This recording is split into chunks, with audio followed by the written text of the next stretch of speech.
Welcome back, everyone, to this Obi-Wan Kenobi review, and hello there.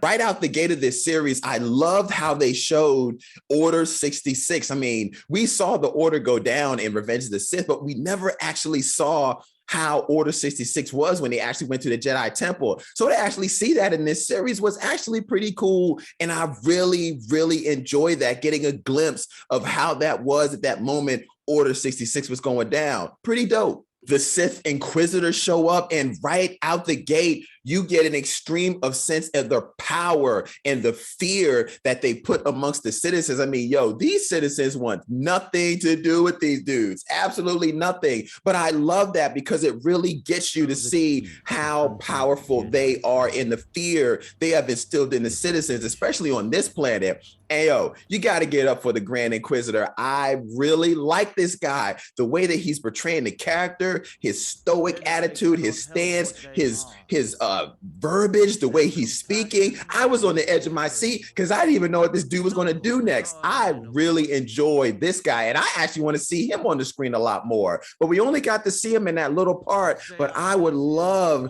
to really see this character a lot more. I'm so intrigued with him. Then we see Obi Kenobi on the assembly line, and yo, dude is struggling. He's stealing food. Times are really hard. I didn't know this was part of the Jedi Code. When did this start happening? But times is really hard. Obi-Wan is stealing food now. I was like, oh my gosh. And to know that Obi-Wan is having those sleepless, restless nights of the devastation that Anakin Skywalker has caused now that he's Darth Vader. I mean, it's been 10 years and this guy is still having nightmares and sleepless nights because he trained the guy to become Darth Vader and unleash all this horror on the galaxy. So you can really feel that he's having a hard time dealing with this. And what about that nod to Obi-Wan leaving the airspeeder for Luke? That's the exact same airspeeder that is in A New Hope that Luke is playing with. I was like, yo, that's it right there. That was really cool. I really enjoyed that nod to that airspeeder from a throwback to the original trilogy. And in this episode, we see how Obi-Wan has completely lost hope. It's about staying off the grid. It's about staying hidden. Don't get spotted. Just don't do anything to draw any attention to yourself. But in this episode, you get to see his despair, and you also really bring so much more meaning to episode 4, Star Wars: A New Hope. You understand the reasoning behind why it's called A New Hope, because at this point in time, there is no hope. Obi-Wan has completely lost all hope. So it's really good to see that, to see where it's going to end up by the time we get to episode 4, A New Hope, which that new hope is Luke Skywalker. And I like the fact that we are seeing young Princess Leia. I mean, you get so wrapped up in the Obi-Wan series, you never get to think about, that's right, you get so wrapped up in it, it's about Luke and Obi-Wan, but you forget Princess Leia is there too. She's right there. And I love seeing that. You also get to see that contrast. I mean, here you got Princess Leia. She's living it up. She's in roll garments and the place is all clean and there's tons of food and she's got toys. And here is Luke over here on a farm, on a desert. He's a farmer and he's drinking blue milk every day. That's right, Luke. You get blue milk. And Kenobi and Obi-Wan do not see eye to eye at all. And it's really good to see that.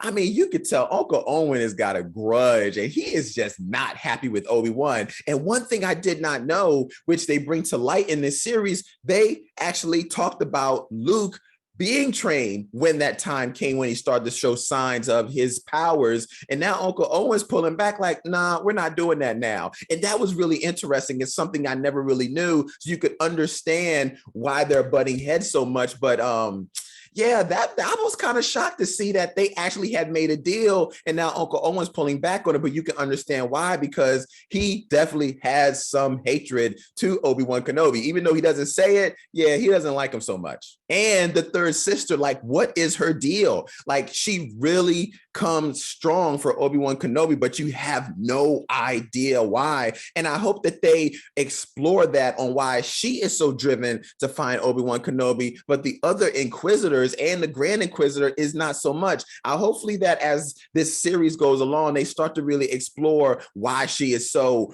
ready to get Obi-Wan, why it's like all that she can think about is Obi-Wan Kenobi, Kenobi this, Kenobi that. I hope hope to explore that. So young Leia is kidnapped. Bail Organa reaches out to Obi-Wan and is like, dude, I need your help.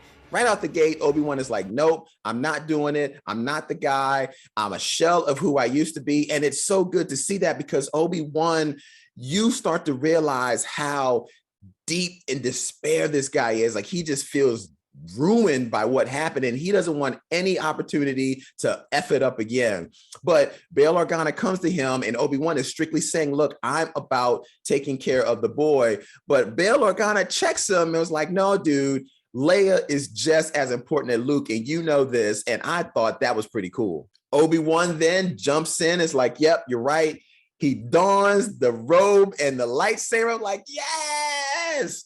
But that's so cool, because you're finally getting to see Obi-Wan take on the responsibility. Like, yeah, regardless of what's going on, I know I need to do this. So it's so cool to see him don the cape and the lightsaber. That robe and lightsaber was just so good to see him. And little cheese at the end with him putting the money in his pocket and showing the lightsaber. But hey, I like it, yo. Got to do it for the fans. And I'm a fan. I'm rocking the Star Wars shirt right now. Overall, I thought this episode did exactly what it's supposed to do. Not an overwhelming episode, not a bad episode. It did what it was supposed to do. It set up the story and basically told us where this story was going to go. It wasn't a fast-paced episode. It was kind of slow, but I think that was purposeful. The reason why I think it was purposeful is because we're supposed to realize where Obi-Wan is in his life right now. His life is mundane.